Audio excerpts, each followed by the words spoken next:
Cannabis Common Sense, the show that tells the truth about marijuana and the politics behind its prohibition. Hello and welcome to another exciting edition of Cannabis Common Sense. We have a great show for you tonight. We have Mr. John Cornett and Jan Suhurst standing by in the wings, ready to play some beautiful sacred music for you folks. Right here behind my shoulder, you'll see Miss Nikki Davis and Casper Leach, and Andrew Blase of Vape Oregon is here as well. We have a lot of hemp news for you tonight, film clips, so stay tuned as we bring on our infamous Dancing Cannabis Leaves. I feel the force.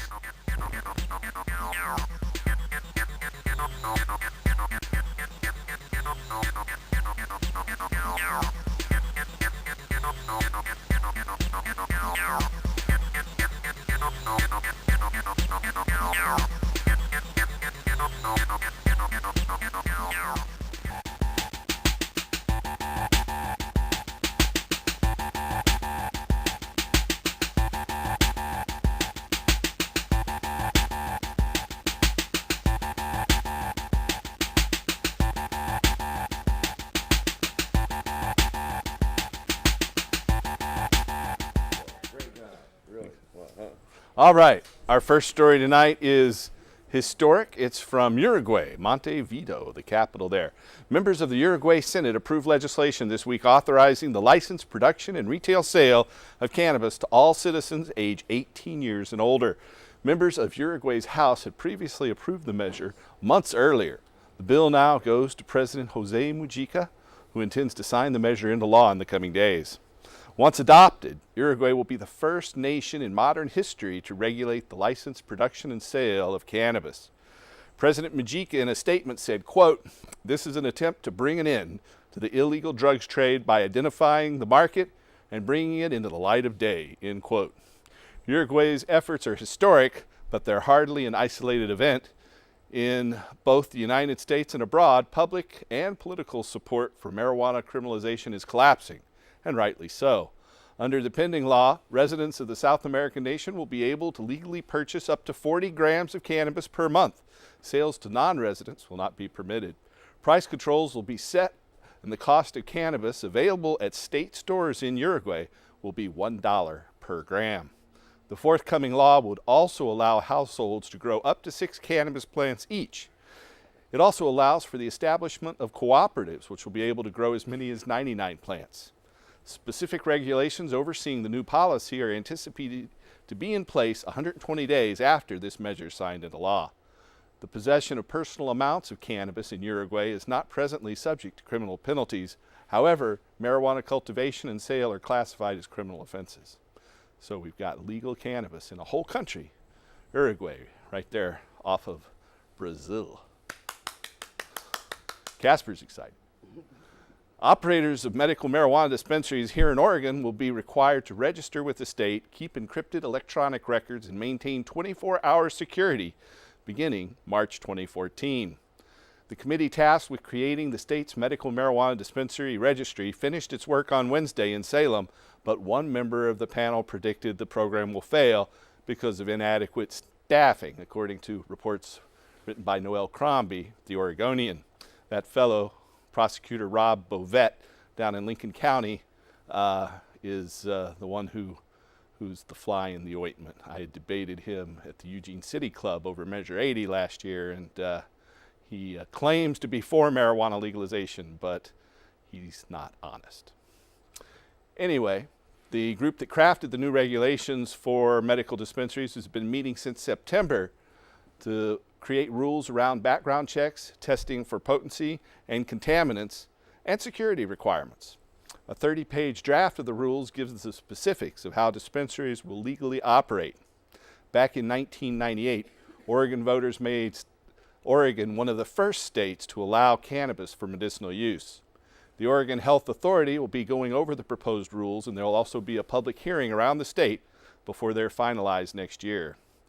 The rules came about as the result of the Oregon legislature earlier this year passing House Bill 3640, a law which for the first time explicitly legalizes and regulates medical marijuana dispensaries. Retailers will face a maze of regulations starting next spring, but growers and labs which test for potency and impurities won't be regulated by the dispensary law. Rob Bovett says, "I see a train wreck coming." In any event, the committee on Wednesday decided that dispensaries must locate in areas zoned for commercial or industrial use or agricultural use. The committee also decided to allow patients who work in the dispensaries to use cannabis while at work. Initially, they had planned to ban on-premises consumption, but heard from dispensary owners who said their sick employees needed to use cannabis on the job. The panel didn't, now Nikki's happy. The panel didn't weigh in on whether local municipalities can further regulate dispensaries beyond the state rules, according to Tom Burns, who oversees Oregon's pharmaceutical drug programs. Burns serves as a facilitator for the Dispensary Rules Committee. Burns said, quote, "Whether local government has authority to do that or not is something the Oregon Health Authority is not party to," end quote. The Health Authority won't be checking on dispensaries to make sure they are in compliance with the local rules, according to Shannon O'Fallon, an attorney with the Oregon Department of Justice who helped write the rules. She said, quote, "The Oregon Health Authority cannot tell local governments that they have to allow these facilities to operate. It may be a legal fight that ends up happening between the facilities and the local government," end quote. The Oregon Health Authority will begin taking dispensary registry applications on March 3rd. Currently operating dispensaries, of which there are up to 200, mostly in the Portland, Oregon area, will be required to apply and receive state approval if they want to stay open. In another story, the American Herbal Pharmacopoeia monograph lays scientific foundation for the quality assurance and expanded research on cannabis. The American Herbal Pharmacopoeia, or AHP, in a historic move on Wednesday, released the first installation of a two-part cannabis monogram that classifies cannabis, or marijuana, as a botanical medicine, alongside many other widely accepted complementary and alternative medicines. Written and reviewed by the world's leading experts, the cannabis monogram brings together an authoritative compendium of scientific data, including long-awaited standards for the plant's identity, purity, quality, and botanical properties. The monograph provides a foundation for healthcare professionals to integrate cannabis therapy into their practices on the basis of a full scientific understanding of the plant, its constituent components, and its biological effects. The inclusion of cannabis in the American Herbal Pharmacopoeia returns the plant to its place alongside as a proven botanical medicine, which has been used for centuries by countries and cultures around the world. Healthcare professionals, researchers, and regulators now have the tools to develop effective public health medical marijuana programs and to further explore its therapeutic benefits. Our next story is from Muncie, Indiana. Majority of Indiana residents say that marijuana should be legally regulated like alcohol, and nearly 80% of Hoosiers support taxing it, according to a statewide poll released by the Bowen Center for Public Affairs at Ball State University. 52% of respondents said that cannabis should be regulated like alcohol. 45% of respondents opposed legalization. Among the self-identified Democrats, 64% of respondents backed the regulation. 49% of self-identified Republicans did so. Hoosiers' support for taxing cannabis was significantly higher. 78% of respondents include strong majorities of both major political parties answered yes to the question, should we tax marijuana like alcohol or cigarettes? Only 19% of the respondents opposed that idea. Under Indiana state law, first-time marijuana possession offenses of under 30 grams is punishable by up to 1 year in jail and a $5,000 fine. Subsequent offenses are classified as felonies, punishable by up to 3 years incarceration. 600 randomly selected Indiana residents participated in the survey, which has a margin of error of 4.8%, plus or minus. Statewide polls have recently reported similar levels of support for legalizing marijuana in Arizona, California, Louisiana, Maryland, Michigan, New Hampshire, Oregon, and Texas. According to an October 2013 nationwide Gallup poll, 58% of Americans believe that marijuana should be legal, an all-time high. Also in California, majority of California voters say that cannabis should be legal to possess and purchase, according to the results of a 2013 annual field poll. The poll's been measuring California's support for legalizing marijuana since 1969, when just 13% of respondents supported legalization. 47% of California respondents backed legalization of marijuana with age and other controls like those for alcohol. Additional 8% of respondents supported legalizing marijuana without any restrictions at all.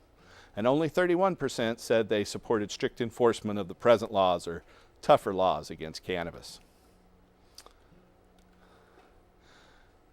Here up in Washington State, smoking marijuana in public is still against the law in Washington State, even under legalization measure I-502, but it won't cost you very much, at least in the city of Seattle. Seattle City Council members on Wednesday committee vote approved a $27 fine for public cannabis smoking. The full council is expected to approve the action on Monday, reports Bob Young at the Seattle Times. Seattle City Attorney Pete Holmes, who backed I-502, had at first suggested a $50 fine. When administrative fees were added, the total costs of public pot smoking could have been as high as $103. The lower fines, sponsored by Councilmember Nick Licata, were meant to match the penalty for illegally drinking alcohol in public. The council asked the Seattle Police Department officers to give people a warning before fining someone for smoking marijuana in public, which is prohibited under I-502. The Seattle ordinance would also require that police log the age, race, and gender of everyone fined for smoking cannabis in public and the locations of the violations. The police would be required to report these findings every 6 months to the City Council. The 5 council members who are also members of the Housing, Human Services, Health, and Culture Committee are Licata, Sally Bagshaw, Tim Burgess, Sally Clark, and Bruce Harrell, and they voted unanimously in favor of the fine. Also in Washington State, in a major victory for medical marijuana patients in our community, the Washington State Liquor Control Board, under heavy patient pressure, on Wednesday reversed itself, signaling they will recommend to lawmakers that medical marijuana patients continue to be allowed to grow cannabis in their homes. The Liquor Control Board's previous recommendation that home growing be outlawed in order to force patients to conform to recreational legalization measure I-502 had produced outrage in Washington's medical marijuana community. I-502's recreational cannabis legalization measure approved last year by state voters. The Liquor Control Board members now say they recommend that patients or their designated providers be allowed to grow up to 6 plants, 3 flowering and 3 non-flowering, according to Bob Young at the Seattle Times. Currently, patients are allowed to grow up to 15 plants at any stage of growth. Unexplained was why the 15-plant limit, reached by the legislature after extensive discussion, was abandoned. According to the chair of the Liquor Control Board, Sharon Foster, a member of the 3-person board, she said, quote, "We're all in agreement on home grows," end quote. Members on Wednesday worked on changes they'd like to make to their recommendations but didn't take formal action.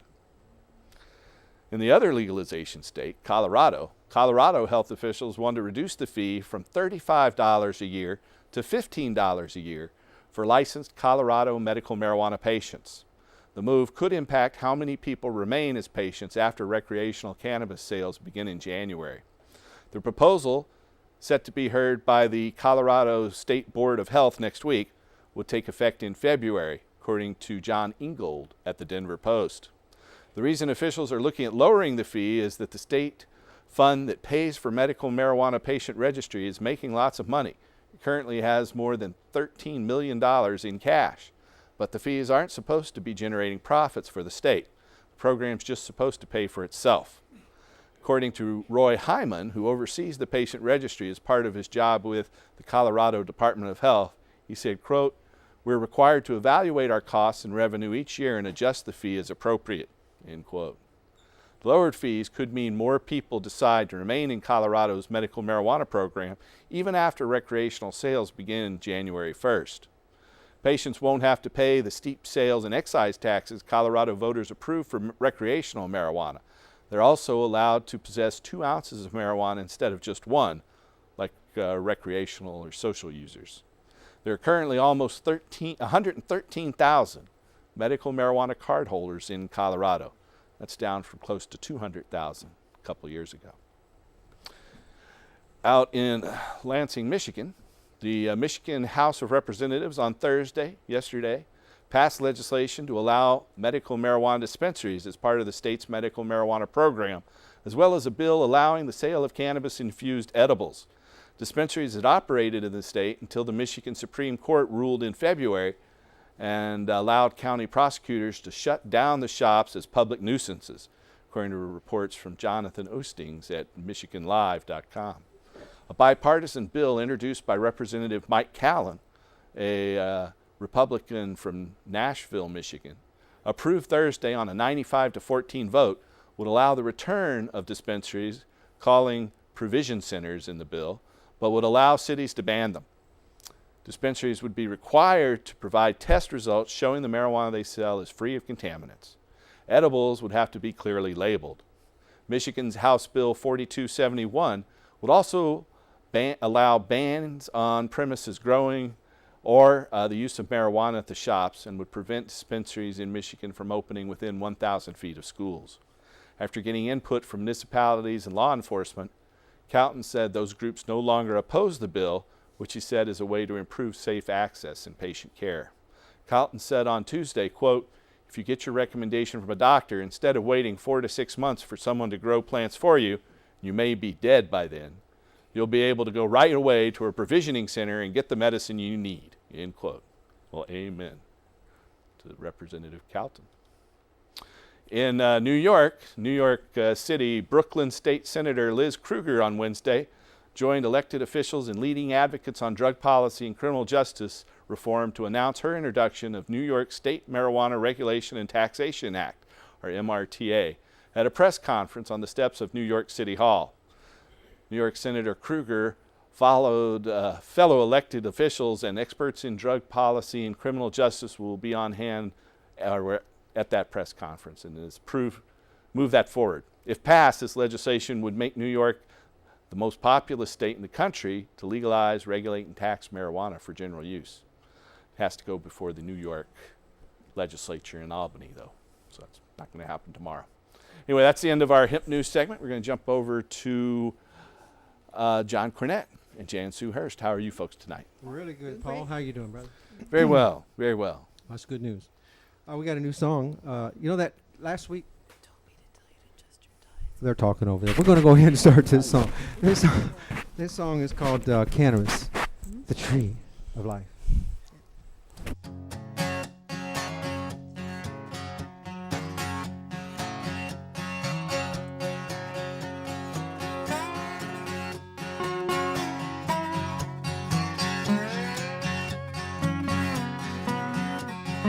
People talking,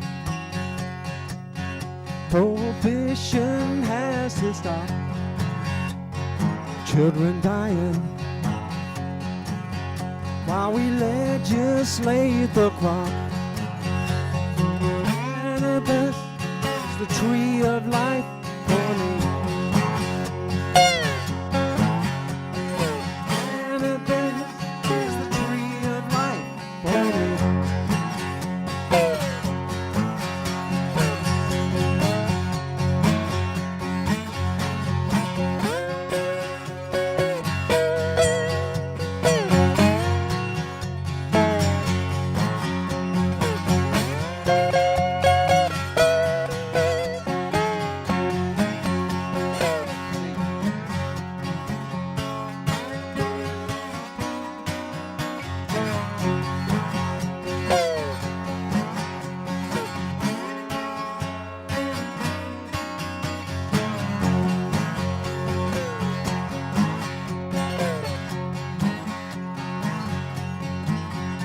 There's a train coming. It is already on the track. People changing, and for some no going back. Cannabis is the tree of life. Cannabis is the tree of life.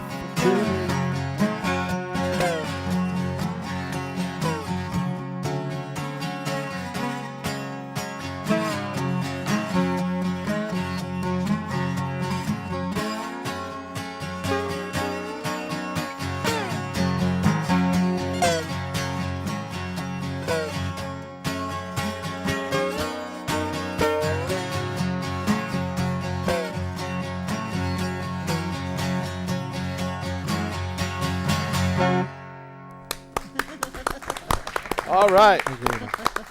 That's a great song. We wrote that today. Hey, well, that's quick. You're producing stuff quick. Well, welcome, audience, and welcome, Nikki. Welcome Hi. back. Your fifth or sixth time.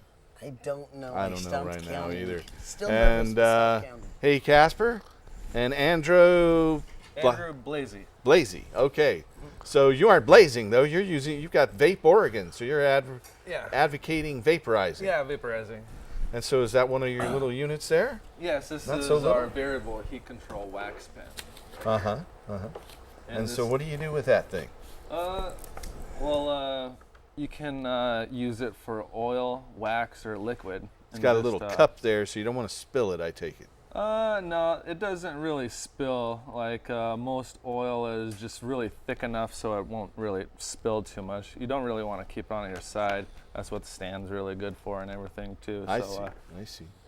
Yeah, you can really load like a whole bowl of wax and oil with this thing, and it's really durable and lasts a long time, and it's definitely the best technology on the market for vaporizing today. So it's definitely. And so what's really your neat. website on those? That's vapeoregon.com. Okay. Yeah, Well, and we're located in Southern Oregon. oh, okay. Yeah. So you're right here. Well, that's why it's Vape Oregon, huh? Oh yeah. That's cool.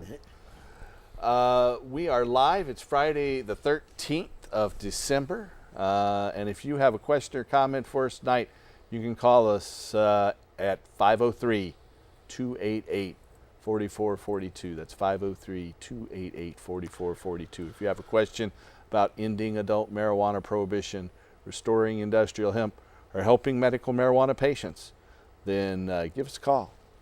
So I know mentioned you've my been a hometown. whirlwind. Yeah, I know. Muncie. Are you My Muncie? Is that your hometown? My hometown, Muncie, Indiana. It seems like the support for marijuana there is high, Uh-huh. really Your high. influence is still really being felt high. then. Hi, Muncie.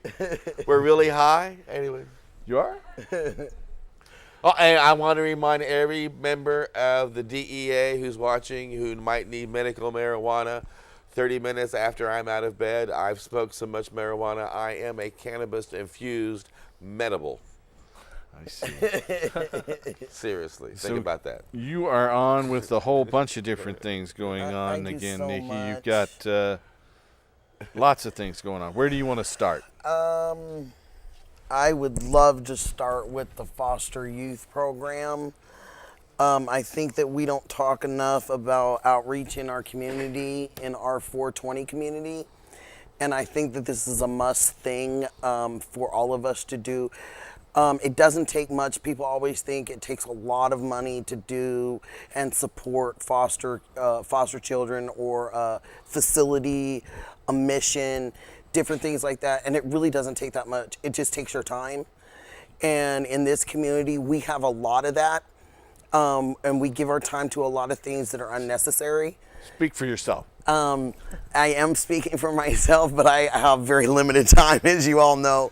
You just because said we had a lot of time. I do a lot of things, but there are people that have a lot of time or more time to give, and it would be great for you to give to anything like this. This has really gone far. I want to hold this up. This is a foster youth gift drive. This is support of DHS, CPS, the state of Oregon, Alternative Wellness went a little bit farther than the average bear. They wanted to go to a community center and start there. And then they went to another area and started there, but that wasn't kind of where they wanted to achieve. They wanted to deal with a bigger entity. So they figured they'd call the state of Oregon and see what they could do as far as children goes throughout the state. And they came up with this foster youth care drive, and it is a wonderful program. They're having a fundraiser tomorrow at Alternative Wellness, and I suggest that everyone get involved. Anyone that can get involved. It's at 7 p.m. It's 5241 Southeast 72nd Avenue, and it's 2 blocks south off of Foster. So that's tomorrow, Saturday. It's 7 Now p.m. you've got your other thing that happens at the same place. At the same place. This is every Sunday. And we do party every day of the week at your place, don't you? Parties all the time. Parties all the time. Oh my God, it's like a big cloud over there. I'm just, no, I help Wow. everybody. I help Monoma Wellness. There's some great guys down there that are feeding homeless on the streets right now. They're cooking 50 meals, Chad and Tony. They rock. They Chad and do. Tony are amazing. They are amazing. I love those guys. I want to give them a big shout out. They're doing a coat drive, used coats. They don't just go out and give it to somebody and here you go feed them. They actually walk the streets of downtown Portland themselves and feed the people themselves. And last but not least. That's for you to read. Oh, you read it. You wrote it. Okay, so we have the markets on Sundays. It's Nikki's Diggity Dank. Great vendors, always looking for more vendors. It's getting bigger and bigger. We have about 150 people coming through every Sunday. So it's a spectacular Sunday party for stoners. So if you'd like to come out and sample what these vendors have, please do. All of them you can try. Speak for yourself. This is a very I've been there. exciting It's a- party. wait, it's a great place to hang out. And It I is. must say, I float from table to table. He does, and I he really enjoys do. every moment Glitter. of it. I float. It's like this cloud you're on, and it's a lot of beautiful people, a lot of great medibles, and there's music to enjoy down there. And every time you turn around, someone's smiling and happy and dancing, and there's meeting and a lot of interacting. It's a great place to be.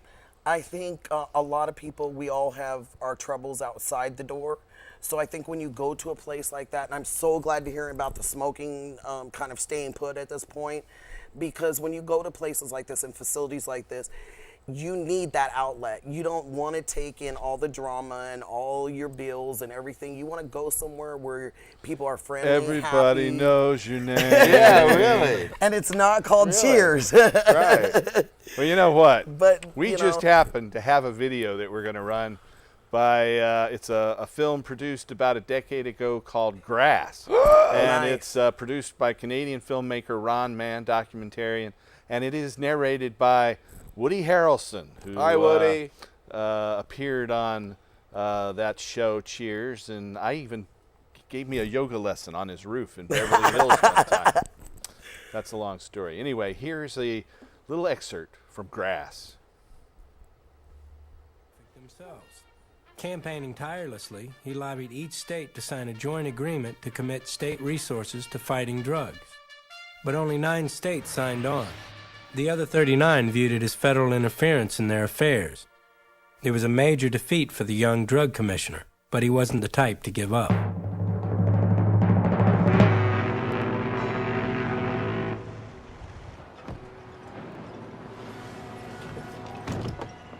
Meanwhile, marijuana, carried by West Indian sailors, arrived in port cities like New Orleans. Known as muggles, tea, or reefer, it was popular with the jazz crowd because it made music sound so good. From here, musicians carried it up the Mississippi to urban centers in the north.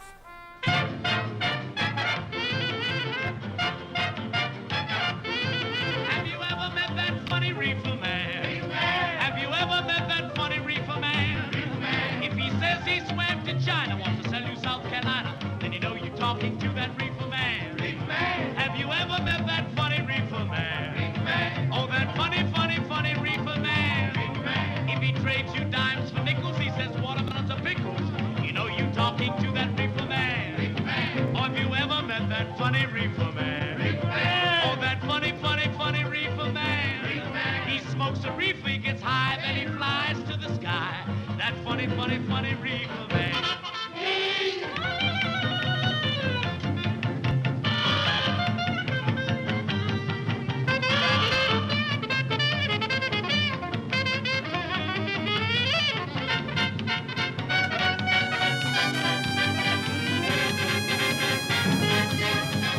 With marijuana showing up in the big cities, Anslinger realized it might be the answer to his problem.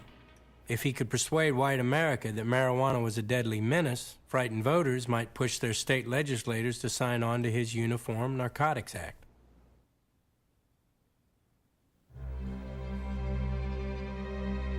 Anslinger, let's get camera 2 to close in. Here is a book by one of the most evil men, the man who's really responsible for criminalizing marijuana, the traffic in narcotics. It was a book he put out in 1959.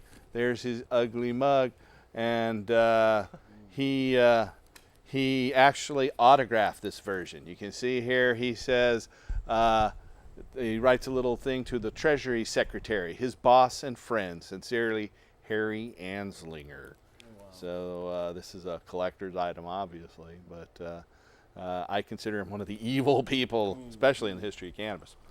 But talking about the funny reefer man, we have the funny vapor man over here.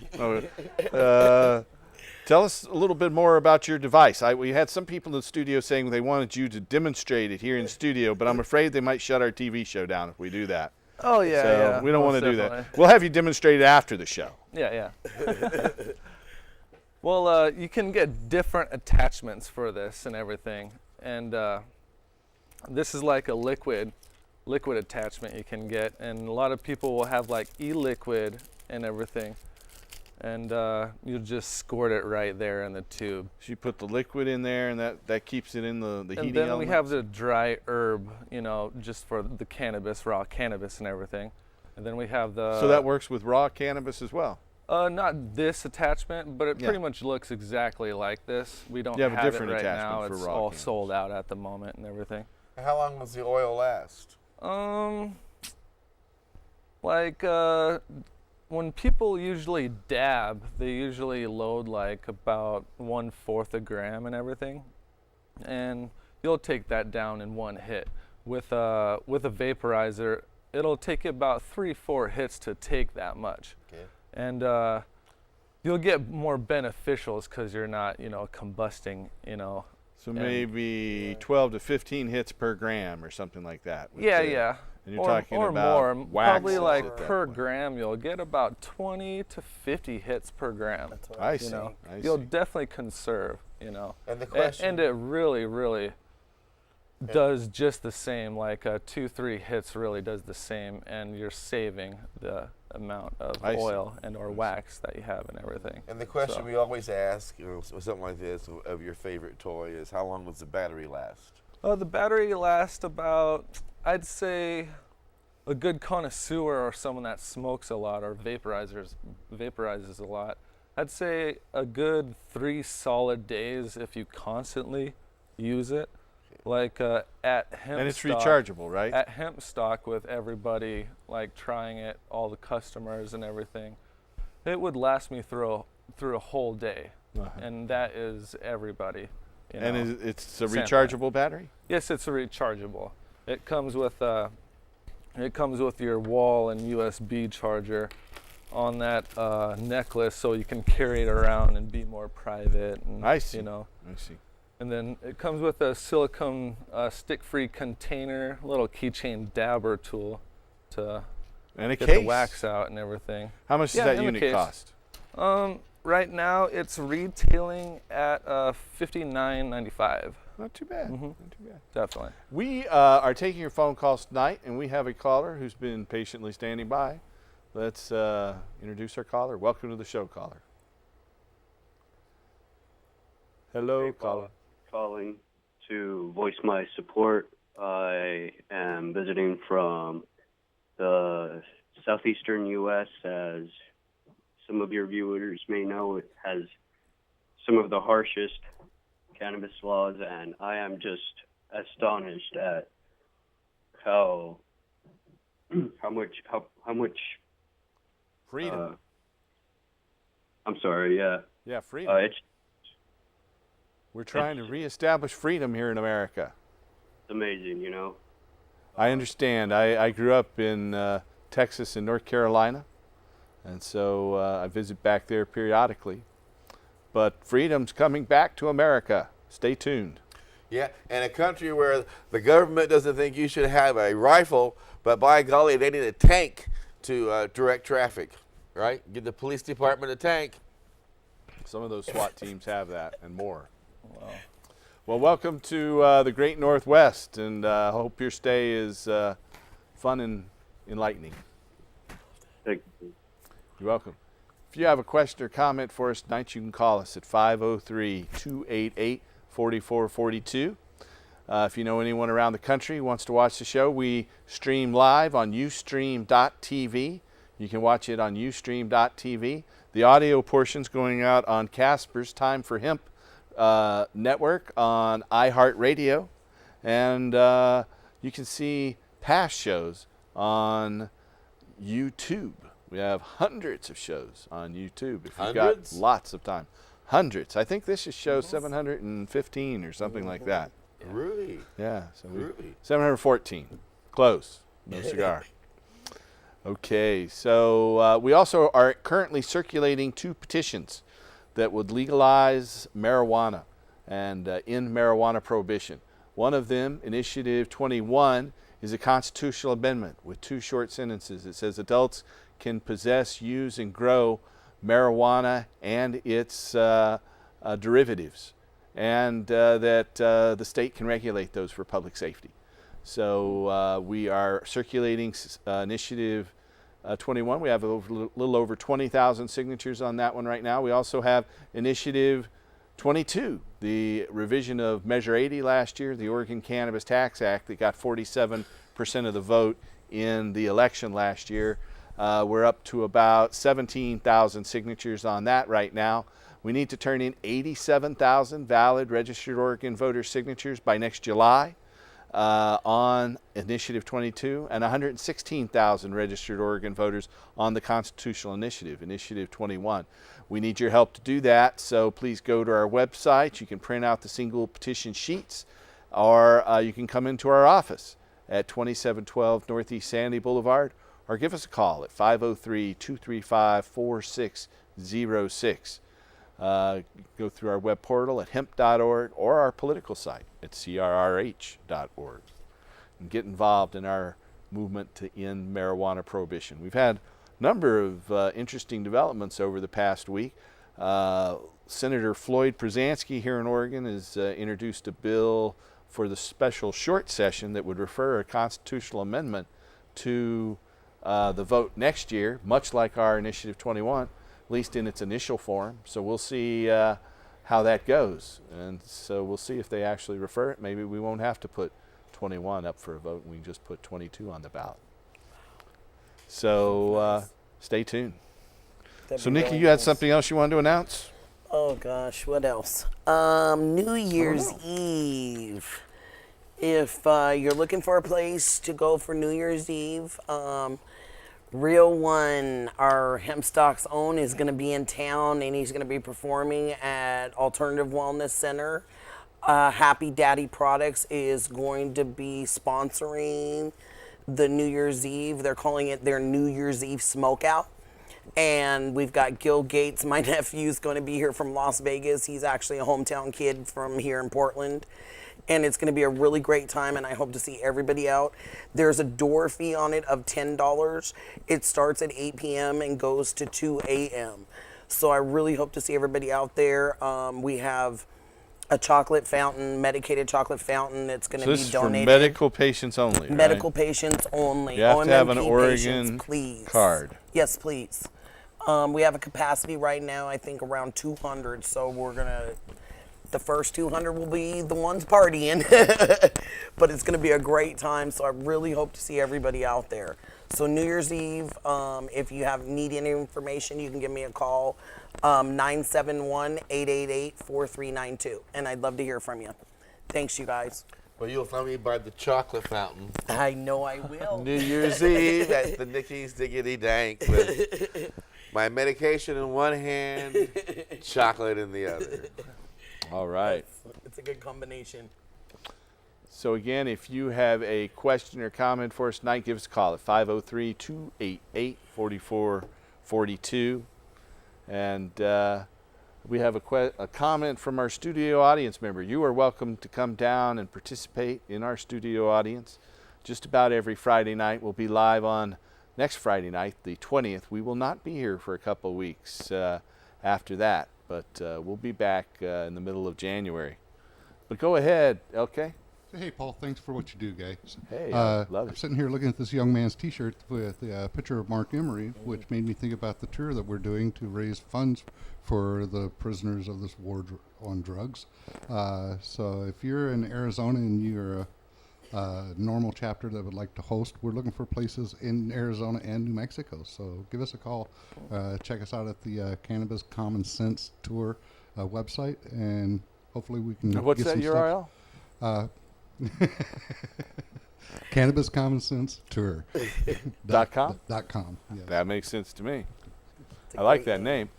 We have a caller on the phone. Welcome to the show, caller.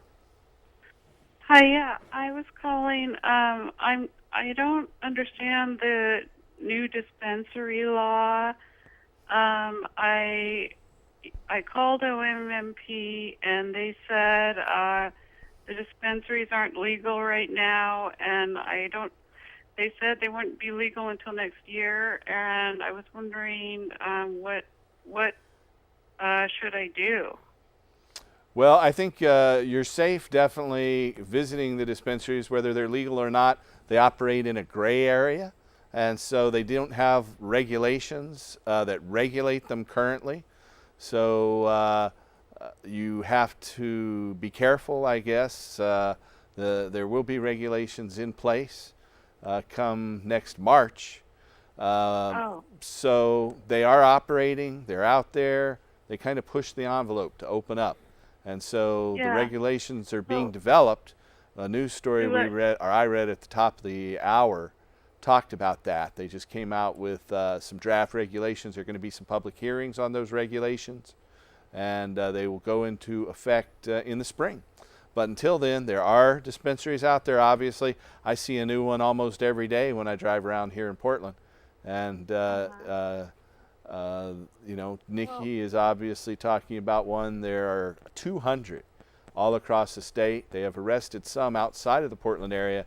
In Portland, they've mainly allowed them to operate. And, but the Oregon Health Authority and the Oregon Medical Marijuana Program Office, of course, can't endorse or recommend any of those.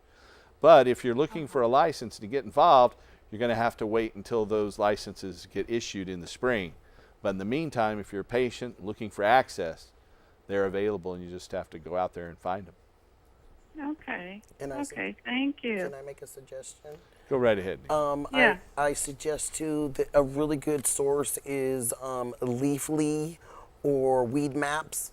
If you want to find a spot or a club, if you're going and you want to partake and sit there and medicate, you can go to those sites and they can give you the one closest to your area, so you can. So what Weed Maps and Leafly do is they take advertisements from these dispensaries, and then they recommend the people who give them money to try to send you to their door. And so it's an advertisement service. Yeah, there's some user rating services on them too. Yes. Oh, okay. Okay, great. Thank you. You're welcome. We have another studio audience member who has a comment. Go right ahead, ma'am. I have a question about the legalization. Go right ahead. If they do legalize it, if the AMA takes over, no, or the OLCC, no, neither. Well, you know, will it be on its there's own, a then? couple of different proposals out there for regulation. One of them says that the Liquor Control Commission will take over, but that proposal is not in circulation currently. The one that we're proposing is a new Cannabis Commission will be created, and the Cannabis Commission will regulate the industry, and the governor would appoint the members of that cannabis industry. And so it would allow people to grow their own and possess their own, and it would regulate the sale, the production and processing of cannabis. People who want to do that would have to get a license and be able to do that legally under state regulation. You know, some people... I want to be appointed by the governor to be on a cannabis board. Wouldn't that be cool? Really cool. Okay. Well, I guess Governor Kitzhaber's running again. We'll see. Maybe you'll have to start lobbying him now. Yeah, nice. But first, we have to we'll have to put the initiative on the ballot and pass it. So that's the steps we have to go through. We have another film clip we're going to run about industrial hemp. We're going to show a little bit more from this video, Bringing It Home, a new movie produced just this year about a father's search to find the healthiest building material and leads him to complete the nation's first hemp house. So here's a little clip from Bringing It Home. Imagine you're a law-abiding citizen and your cousin commits a crime. But the sheriff locks you up too because you bear a family resemblance. Oh, well. Johnny. That's what's going on in the United States with marijuana and hemp, also known as industrial hemp. They're from the same species of plant, but are different varieties. It's like poodles and wolves. Same species, different breeds. Hemp can make thousands of products and the planet healthier. The only thing it can't do is make a person high. Bummer, man. Something other industrialized countries understand. They farm it and reap the profits. But in the United States, while it's legal to import millions of dollars of hemp products, it's illegal to grow as a crop. It wasn't always this way. Believe it or not, hemp once flourished in America.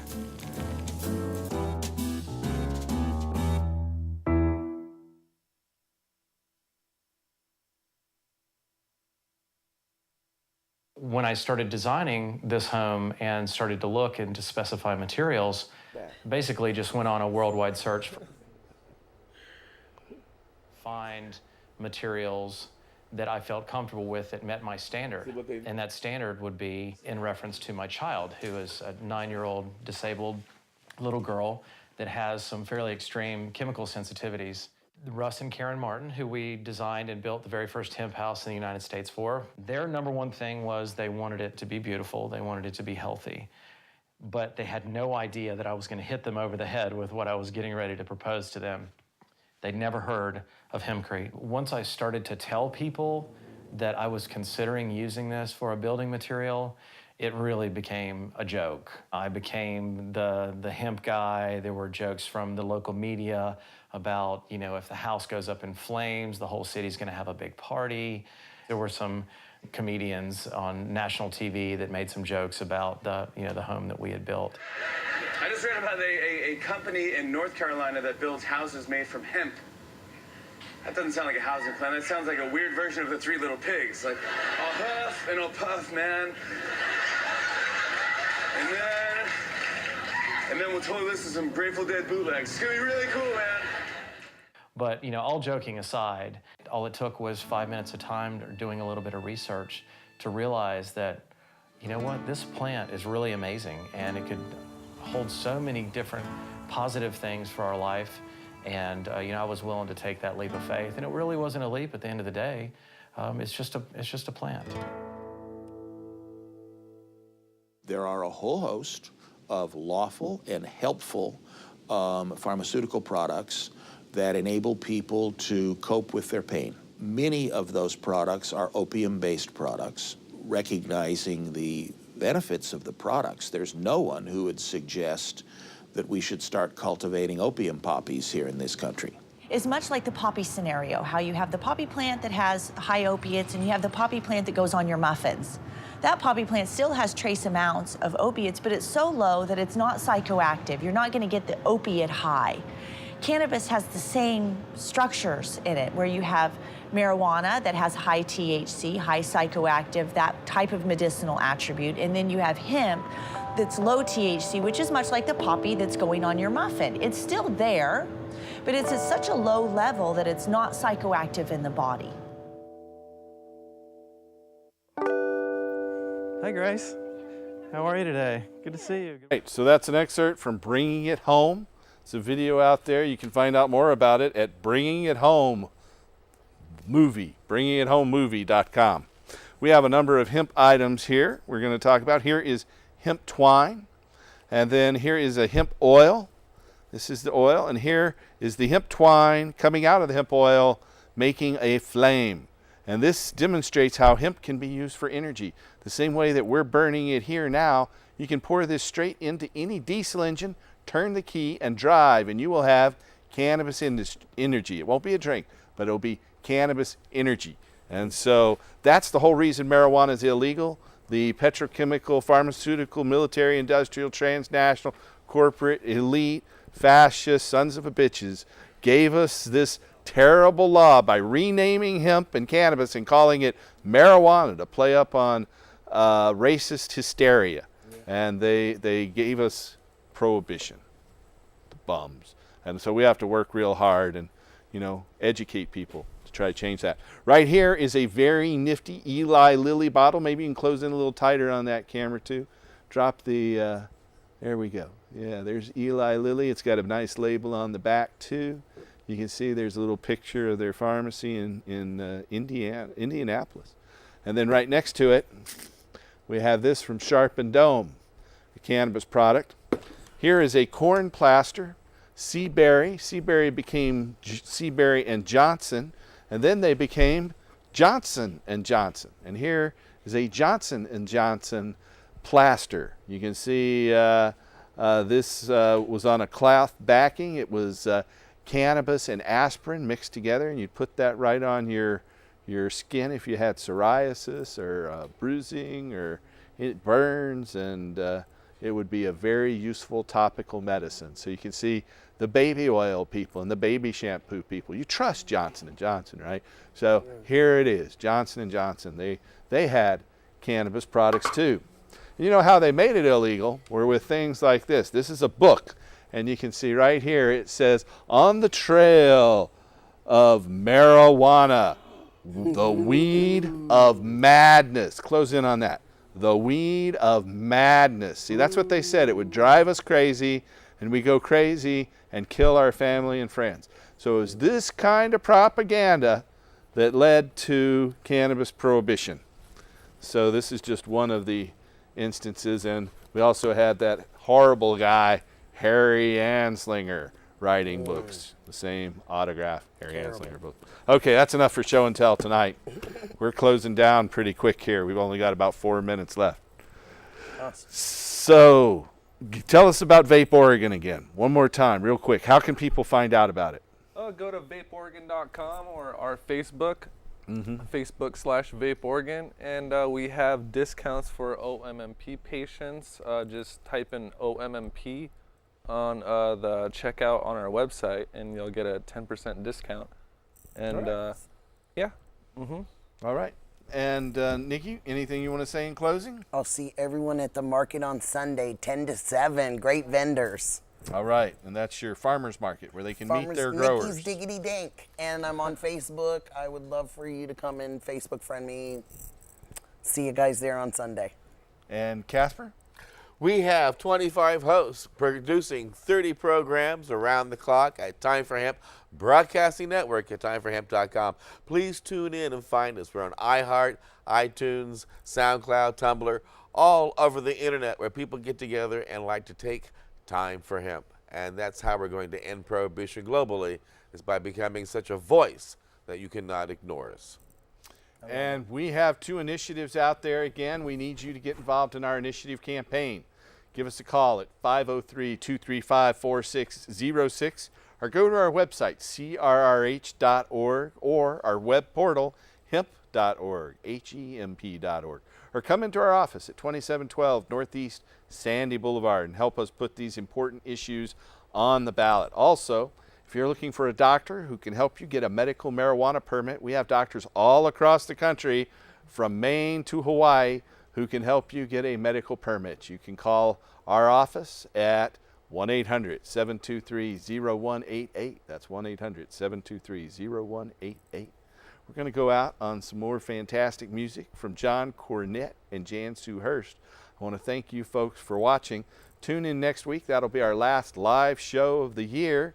And then we'll be back, though, next year. And stay tuned and help us restore hemp.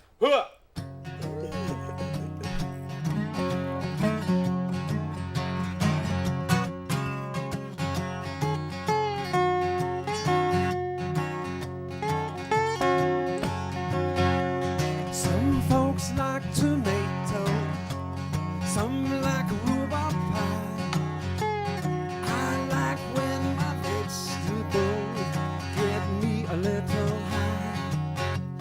May not be for everyone, may not fit your needs, but this incredible edible vegetable, more than just a weed.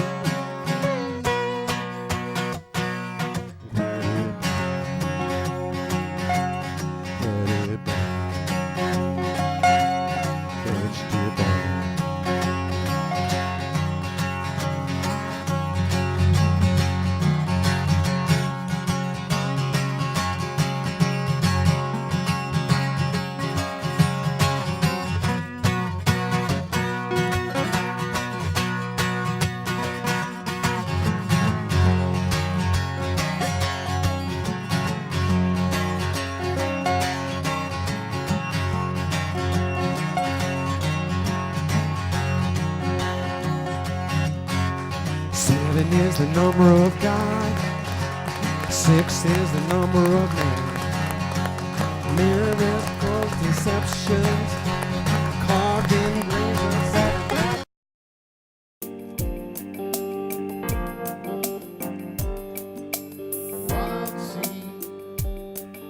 Wild seed. Life, seeding life. And the earth is our mother, and the land is her flesh, and the water is her milk, and the oil is her blood, and we are her children.